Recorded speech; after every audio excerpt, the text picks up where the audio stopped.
I could not believe what was going on. We barely got back to the house. And what they were saying was, white cracker, white cracker, white cracker.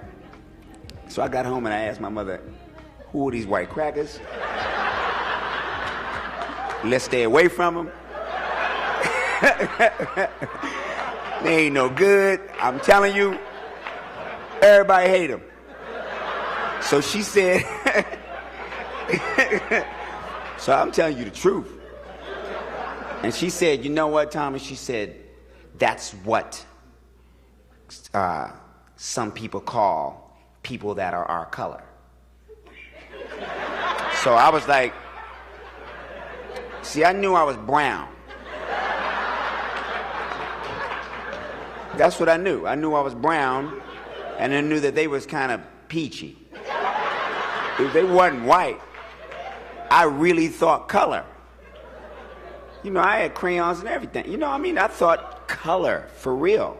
So I was brown, and they was kind of like beige-ish, light beige-ish. So she said there are people that don't like people that look like us. So they call us white crackers. And I thought, I was 5 years old. I was like, that is so stupid. That is so stupid. So we moved. So we moved to all white neighborhood. And them white people beat our ass. Again. I ain't lying. We had gone to the playground or something, man. We hardly could get home. And they were saying nigga. I got home, I said, Mom, I don't know who these niggas are. But whoever they are, you need to keep me away from them. Because they ain't no good.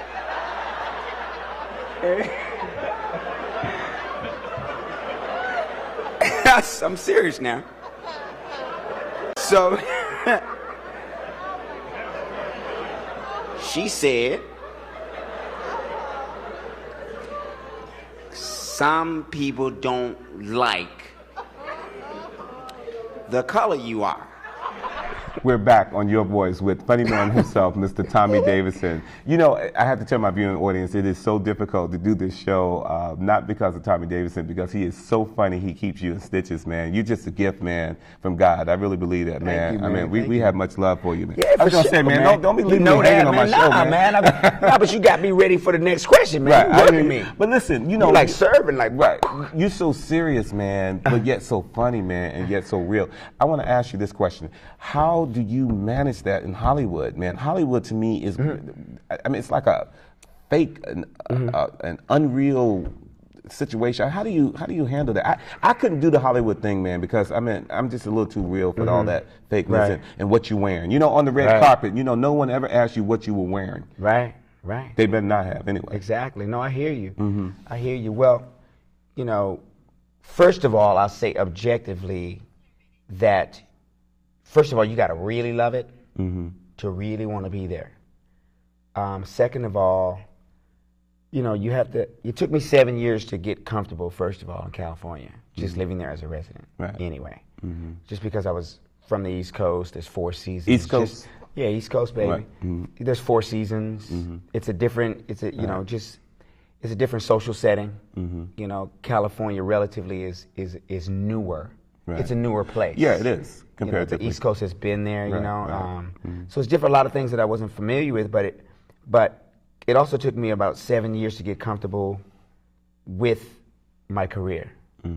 And what I had to do out there is find out that I had to come from within. Because if I go there looking for someone or looking for something to make my career happen for me, then I'm always going to have the feeling of trying to fit in. And Hollywood is, you know, Hollywood, or that business is very inside.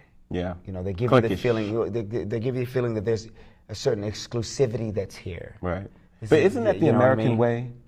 I'm serious. I mean, when you really think about it, isn't that the American way? Somebody has to have and somebody has. It's kind of a dualistic, it's an either or rather than a both and. I mean, don't you think? Well, I mean, I think any capitalist society is based on competition, right, and class. Yeah, one of the reasons why slavery was abolished was so that the industry could take on its momentum, so they can create the competition, so that the industry can keep going. Right. So without competition, capitalism doesn't really work. Right.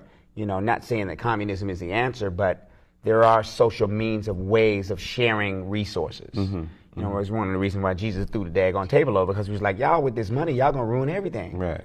Right. So that competition is there, and that's just the way of society. But the element that where we leave out the sharing part, that's exactly where our society or where any business starts to get really crazy. Right. When you have a society that's all about gain and all about competition, then what about the people that need? Right. If you have soldiers going off to war to fight for this society, and then you don't give them nothing when they come back, where do you think they're going to go? Right. What you think is going to happen? Right.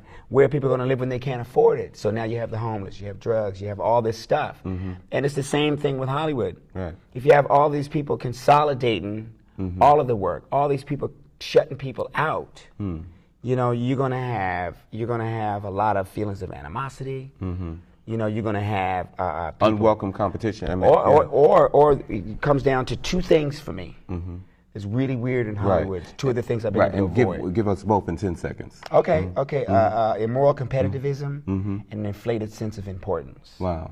And so if I can avoid those two things, right, I'm cool. And you've managed to really stay balanced. And my last question, and we have about 30 seconds to do this.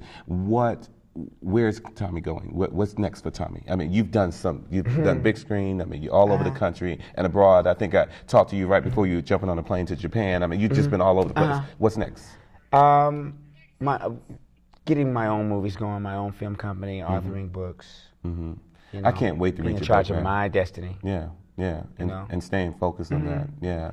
Well, Tommy, you have to promise us, man, that you're going to come back. I'll be back. Okay, you promise. Promise. Where the camera at? Right. Right.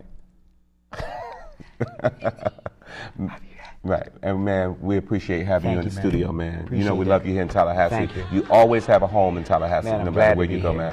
All right. Without a doubt. We had Tommy Davidson right here in the studio to Your Voice. Stay tuned next time when we have another important and special guest right here on Your Voice. Remember, the bottom line is results, and anything else is rhetoric, and it is Your Voice.